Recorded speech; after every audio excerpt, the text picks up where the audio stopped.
şey yok. Almanya.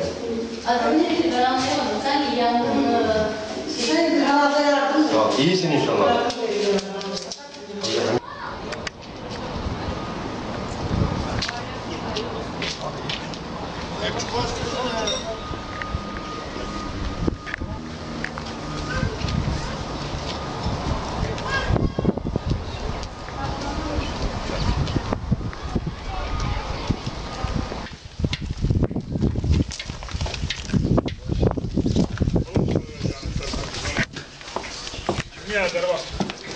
السلام عليكم. عليكم السلام.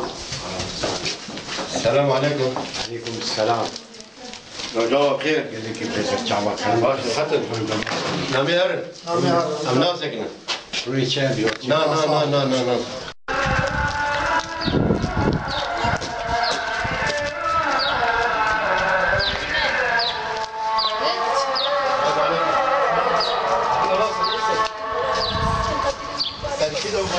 Allah beraber razı olsun. İyisin inşallah. Allah'a şükür ya, ne yapacağız? Allah kolaylık. Allah billahi böyle bir Sizleri sorumlu. Sağ ol. Allah razı olsun. Elhamdülillah. Bize dua et ama yeterli.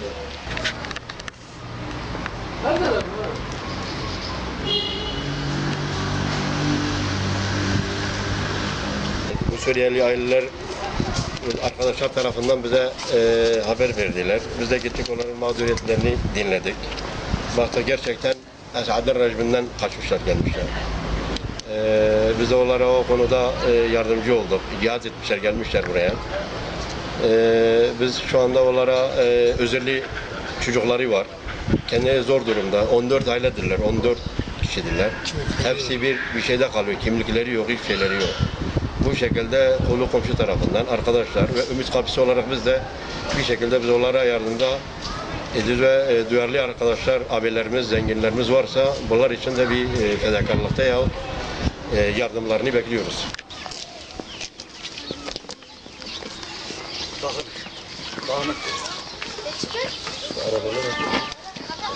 Hemen deniyoruz.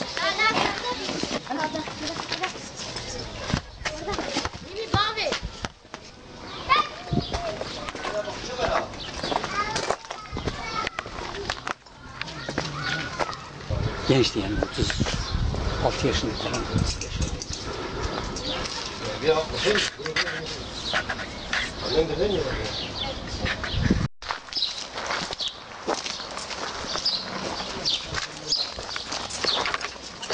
Selamünaleyküm. Nasılsın? İyisin? İyi, siz nasılsınız? Sağ ol, Allah razı olsun. Teşekkür ederiz. Biz geldik. Evde burada. Buraya bir imza atabileceksin. Şey alsın, imza Tamam. Ahmet abi. Zaten şey o, komşusunun telefonu veriyorsun. Seni aradıkları zaman dayı. Tamam. Sen ona göre artık bu eşyalar içindekidir. Tamam. İşte burada Tamam. tamam. İçindekilerini yazmışız. Yani teslim aldıklarına Tamam. dair. Tamam. Burada benim ismim var zaten. Tamam. Bir yani bu da sen saklasın. Seni arayabilirler. Yardım geldi, Umut Kapısı'ndan geldi, gelmedi. Tamam. Ona göre sen şey yap, söylersin yani. Tamam. Biz Ümit Kapısı olarak biz burada fakir ailelerimiz var.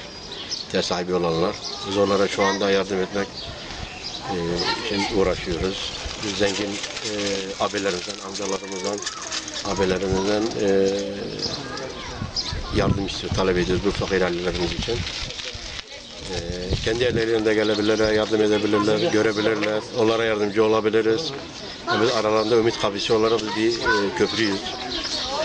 Onlardan yardım talep ediyoruz, bekliyoruz, onların yardımlarını bekliyoruz. Bugün bu aileye 7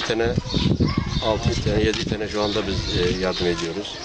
Hangi ölçülere göre yardımlarınızı dağıtıyorsunuz? Bizim derneğin verdiği ölçülerimize göre gıda olarak şu anda gıda olarak biz yardım ediyoruz. Yardımlarımız gıda olaraktır. İlçe merkezinde de 3, 4, 5 yani toplam 15 aile şu anda biz yardım ediyoruz.